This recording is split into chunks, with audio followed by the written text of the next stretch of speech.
All about tomorrow family में आपका welcome है। आपने शायद पहले लॉ ऑफ अट्रैक्शन के बारे में सुना होगा। इसने एक बुक और एक फिल्म द सीक्रेट के माध्यम से पॉपुलैरिटी अचीव करी। समरी में अगर बताऊं तो लॉ ऑफ अट्रैक्शन कहता है कि कोई भी व्यक्ति किसी भी चीज के बारे में कॉन्स्टेंटली सोचते रहने से उसे अट्रैक्ट कर सकता है। इसीलिए अगर आप सोचते हैं कि आप क्या चाहते हैं और एक्चुअल में उस पर फोकस करते हैं तो आप इसे अपनी लाइफ में मैनिफेस्ट करेंगे।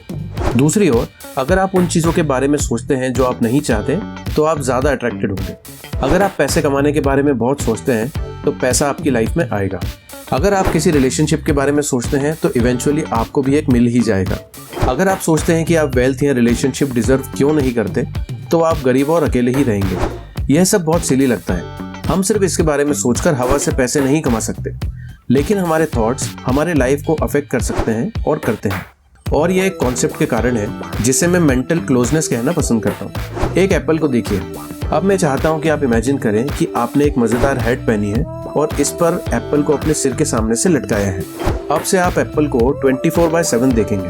आपको क्या लगता है कि यह आपको कैसे अफेक्ट करेगा? सबसे पहले यह आपके डिसीजन लेने के तरीके को बदल देगा। जब आपको भूख लगती है और कुछ खाने का मन करता है तो आप सबसे पहले क्या सोचते हैं?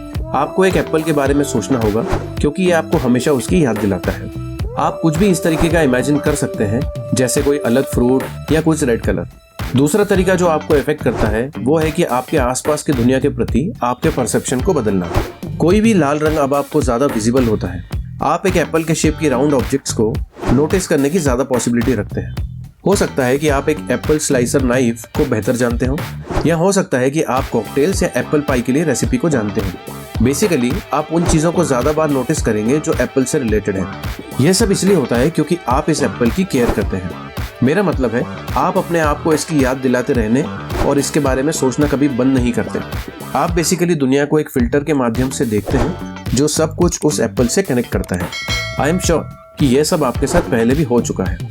आपने एक प्रोडक्ट खरीदा और जाहिर तौर पर आपके आसपास के सभी लोगों के पास भी था।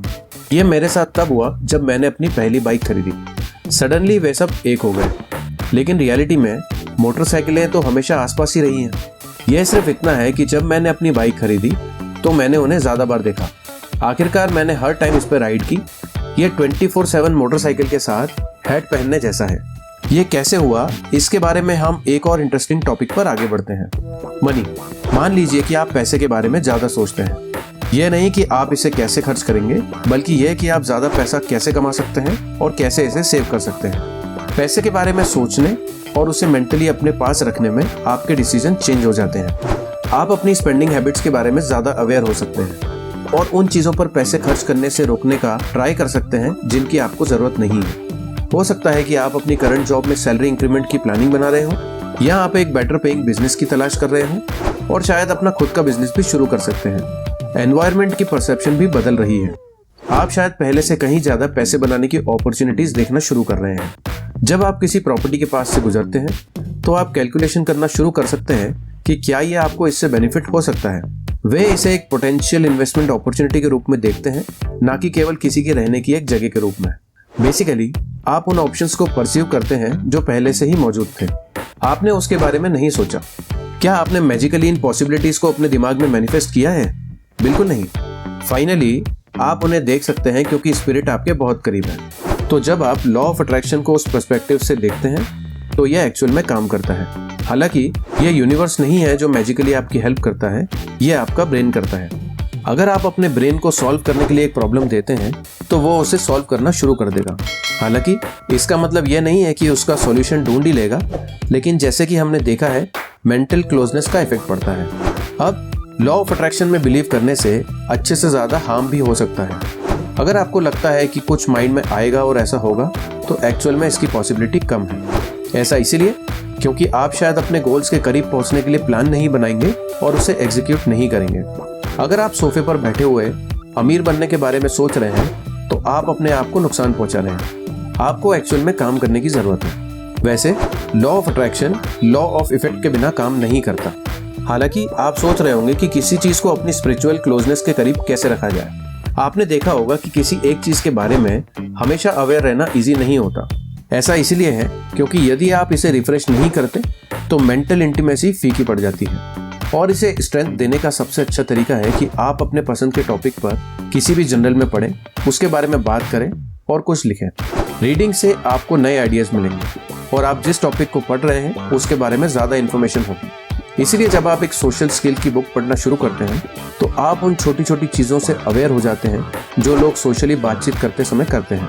लेकिन एक बार जब आप बुक पढ़ना बंद कर देते हैं, सोशल इंटरेक्शंस फाइनली आपकी मेंटल क्लोजनेस छोड़ देते हैं, चाहे वो 1 वीक हो या 1 महीने बाद हो। अब आपको इसके बारे में ज़्यादा इन्फॉर्मेशन नहीं होगी। ऑफ कोर्स आप दूसरी बुक भी पढ़ना शुरू कर सकते हैं, लेकिन किसी चीज़ को याद रखने का सबसे अच्छा तरीका यह है कि उसके बारे में बात करें या किसी डायरी में लिखें। आप देखिए, बोलना और लिखना थिंकिंग के अलग अलग फॉर्म है। आप अनिवार्य रूप से थियोरेटिकल थॉट्स को अपने माइंड से फिजिकल वर्ल्ड में ट्रांसफर करते हैं। कॉन्वर्सेशंस आपके आइडिया को ठोस बनाने में मदद करेगी और आप उन्हें लंबे टाइम तक याद रखेंगे। डायरी रखने का बेनिफिट यह है कि आपने जो कुछ भी लिखा है आप हमेशा उस पर वापस आ सकते हैं। यही रीज़न है कि आप जो कुछ भी सीखते हैं उसके बारे में कुछ इंपॉर्टेंट की पॉइंट्स को हमेशा अपनी लैंग्वेज में लिखें। फिर आप वापस जा सकते हैं और उन आइडियाज़ को दोबारा पढ़ सकते हैं और अपनी स्पिरिचुअल क्लोजनेस को ताज़ा कर सकते हैं। फिर जिन चीज़ों को आप चेंज या इम्प्रूव करना चाहते हैं उन्हें स्पिरिचुअल क्लोजनेस दें, उन्हें माइंड में रखें और दुनिया को देखने का अपना नज़रिया बदल जाएगा। इंटीमेसी को रिफ्रेश करने के लिए वीक में कम से कम एक बार अपनी पसंद के टॉपिक पढ़ें, बोलें और उसे जर्नल में लिखें। इसके अलावा अपने सोफे से उठें और एक्चुअल में एक्टिव हो जाएं।